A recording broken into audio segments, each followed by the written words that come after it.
Week 6, almost halfway done. Topics for this week, number 1, the movies, the films. Last week we talked about, listened to, watched sections from the great Elizabeth Taylor movie, Who's Afraid of Virginia Woolf? A couple descends into hate and alcoholism. Still in black and white, very interesting, 1966. This movie was so important because it was taken directly from an Edward Albee play that came out in 1962. Edward Albee, great American playwright.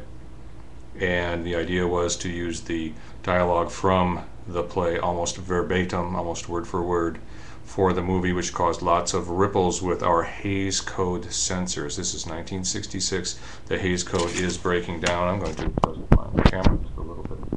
Oh, that's nice. Here we are in the office. There's not as much exciting going on behind me. I should get some 2 Live Crew posters. Maybe next semester. We'll be talking about 2 Live Crew later on. Some good stuff with 2 Live Crew, pioneering porn rap group. But anyway, I digress. Movies. Edward Albee, great American playwright who wrote Who's Afraid of Virginia Woolf, was adapted for a movie, 1966. The great Elizabeth Taylor had to put on 30 pounds because they felt she was too glamorous and beautiful for the part. But what a great job she did. Really broke down the Hays Code, the movie censorship concept of the Hays Code. And so the Motion Picture Association of America started working on the new system, the GPMX system. We'll be talking about that later as you check out all of the video lectures. So Bonnie and Clyde this week, very important, Bonnie and Clyde. Bonnie and Clyde, important because of its use of graphic violence that hadn't been seen in a movie prior to this time. And we do have an interview with the man who directed the movie, so be sure you're listening to that. Section 2, your paper, your first paper. The paper has to be 3 to 6 pages long. Be sure you're using proper MLA formatting. If you're not up on your MLA format, just check the MLA guide tab, the button, the yellow or the blue button on the left side of your screen, and there's an MLA guide. Be sure you're doing it in the proper MLA style. Again, you don't have to have citations, but you do have to have proper MLA layout. So layout includes line spacing, font size, font style. Do not use italics. Thank you. Use Times New Roman is your font. So proper MLA style. And start doing that for every class you have, unless your teacher tells you otherwise. So the paper is about advertising and how we advertise to people, especially to young children, by the use of animals.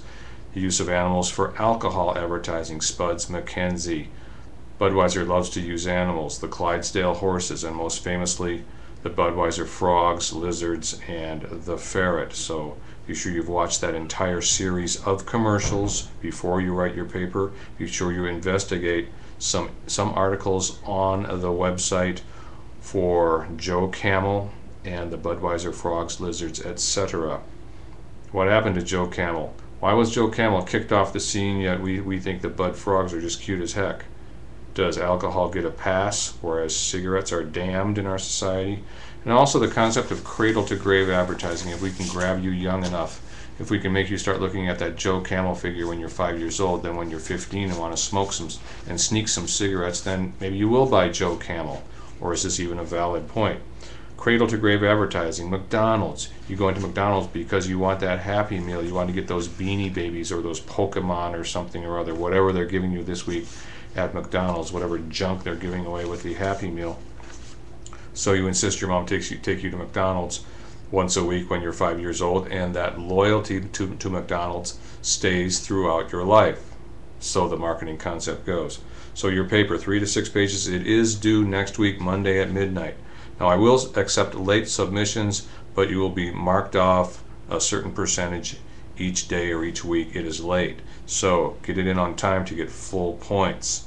Another very good book to look at is Fast Food Nation by Eric Schlosser. Again, Fast Food Nation by Eric Schlosser. You can Google that and read the parts of the book online. It has a very good section on cradle-to-grave advertising. Section 3, Soul and Motown. So when the huge British invasion happened, 1964, and the Beatles came over to the United States and appeared on Ed Sullivan, there was something similar happening in the United States, but different, similar but different. The soul explosion, Motown Records and Atlantic Records. So who was on Motown?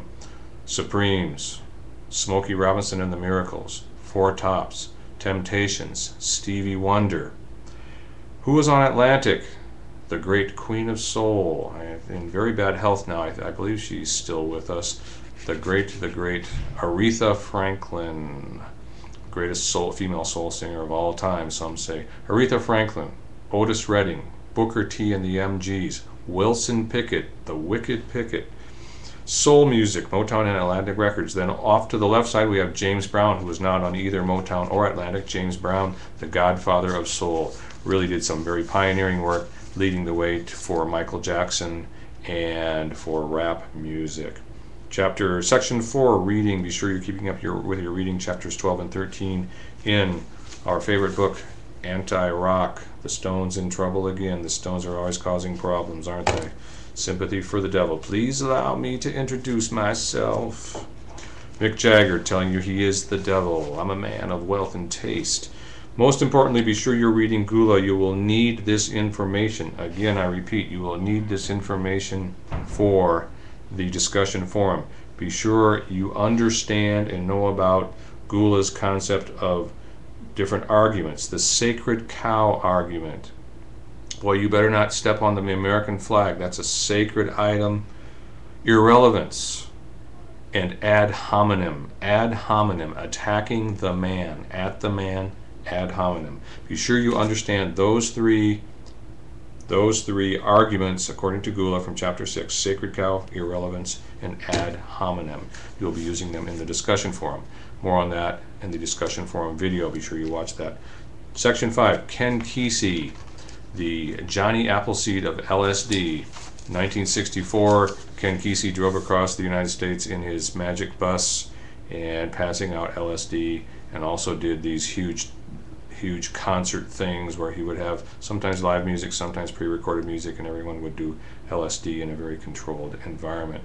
So one person really causing the explosion of drug use, LSD, and to a lesser extent marijuana in the 60s, leading to the hippie movement.